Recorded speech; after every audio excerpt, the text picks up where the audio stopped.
Hi ಎಲ್ಲ ನಮಸ್ಕಾರ ಸ್ನೇಹಿತರೆ. ಹಾಯ್ ಹೋಪ್ ನೀವೆಲ್ಲ ಚೆನ್ನಾಗಿದ್ದೀರಿ ಅಂತ ಭಾವಿಸುತ್ತಾ 9 ಪೊಲೀಸ್ ಅಧಿಕಾರಿಗಳಿಗೆ ಮರಣದಂಡನೆ. ಏನಿದು ತಮಿಳುನಾಡನ್ನೇ ಬೆಚ್ಚಿ ಬೀಳಿಸಿದ ಪ್ರಕರಣ? ಈ ಮಾಹಿತಿಯನ್ನು ನಿಮಗೆ ತಿಳಿಸಿಕೊಡುತ್ತೇವೆ. ಅದಕ್ಕಿಂತ ಮುಂಚೆ ನಮ್ಮ ಚಾನಲ್ ಅನ್ನು ಸಬ್ಸ್ಕ್ರೈಬ್ ಮಾಡಿಕೊಂಡಿಲ್ಲ ಅಂದರೆ ದಯಮಾಡಿ ಸಬ್ಸ್ಕ್ರೈಬ್ ಮಾಡಿಕೊಳ್ಳಿ, ಹಾಗೆ ಸಪೋರ್ಟ್ ಮಾಡ್ತಾ ಇರಿ. ಸಾರ್ವಜನಿಕರ ರಕ್ಷಣೆಗಿರಬೇಕಾದ ಪೊಲೀಸರೇ ರಾಕ್ಷಸರಂತೆ ವರ್ತಿಸಿ ತಂದೆ ಮಗನನ್ನು ಬಲಿಪಡೆದಿದ್ದ ಸಾತಕಲಂ ಪ್ರಕರಣ ಇಡೀ ದೇಶವನ್ನೇ ತಲ್ಲಣಗೊಳಿಸಿತ್ತು. ಲಾಕ್ಡೌನ್ ನಿಯಮ ಉಲ್ಲಂಘಿಸಿದ ಸಣ್ಣ ಕಾರಣಕ್ಕಾಗಿ ಮೊಬೈಲ್ ಅಂಗಡಿ ಮಾಲೀಕ ಜಯರಾಜ್ ಮತ್ತು ಆತನ ಮಗ ಬೆನಿಕ್ಸನನ್ನು ಅಕ್ರಮವಾಗಿ ಬಂಧಿಸಿ ಅವಮಾನೀಯವಾಗಿ ಚಿತ್ರಹಿಂಸೆ ಮಾಡಿ ಕೊಲ್ಲಲಾಗಿತ್ತು.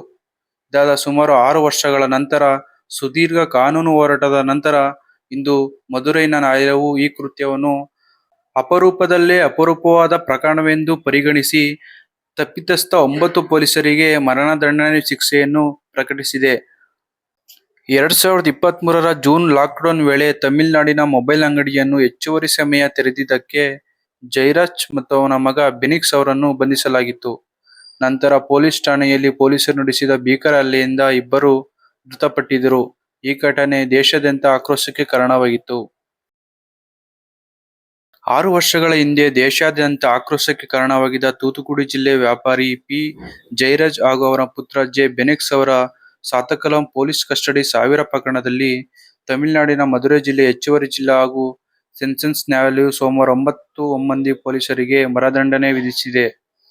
ಇನ್ಸ್ಪೆಕ್ಟರ್ ಶ್ರೀಧರ್, ಸಬ್ ಇನ್ಸ್ಪೆಕ್ಟರ್ಗಳಾದ ಬಾಲಕೃಷ್ಣನ್, ರಘು ಗಣೇಶ್ ಹಾಗೂ ಪೊಲೀಸ್ ಸಿಬ್ಬಂದಿ ಮುರುಗನ್, ಸಮುದ್ರೈ, ಮುತ್ತುರಾಜ, ಚೆಲ್ಲುದುರೈ, ಥಾಮಸ್, ಪ್ರಿನ್ಸಸ್ ಹಾಗೂ ತೈಲುಮುತ್ತ ಮರಣದಂಡನೆಗೆ ವಿಧಿಸಲ್ಪಟ್ಟ ಆರೋಪಿಗಳಾಗಿದ್ದಾರೆ.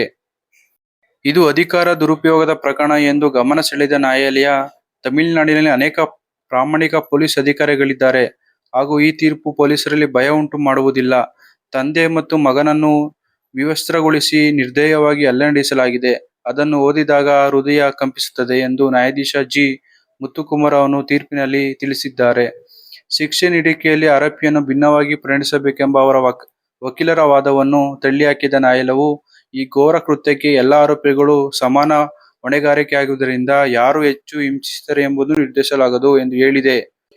ಬೇಲಿ ಎದ್ದು ಹೊಲ ಮೇಯ್ದಂತೆ ರಕ್ಷಣೆ ನೀಡಬೇಕಾದವರೇ ಇಂತಹ ಕ್ರೌರ್ಯ ಎಸಗಿದ್ದಾರೆ. ಅಮಾಯಕರ ಮೇಲೆ ಸುಳ್ಳು ಪ್ರಕರಣ ದಾಖಲಿಸಿ ಜೈಲಿನಲ್ಲಿ ಅವಮಾನೀಯವಾಗಿ ನಡೆಸಿಕೊಂಡಿರುವುದು ಕ್ಷಮಾರ್ಹವಲ್ಲ. ಇವರಿಗೆ ಕೇವಲ ಜೀವಾವಧಿ ಶಿಕ್ಷೆ ನೀಡಿದರೆ ಸಮಾಜಕ್ಕೆ ತಪ್ಪು ಸಂದೇಶ ರವಾನೆಯಾಗುತ್ತದೆ ಮತ್ತು ಪೊಲೀಸರಲ್ಲಿ ಭಯ ಇರುವುದಿಲ್ಲ. ಆದ್ದರಿಂದ ಎಲ್ಲ 9 ಆರೋಪಿಗಳಿಗೆ ಮರಣದಂಡನೆ ಶಿಕ್ಷೆ ವಿಧಿಸಲಾಗುತ್ತದೆ ಎಂದು ತೀರ್ಪು ನೀಡಿದರು.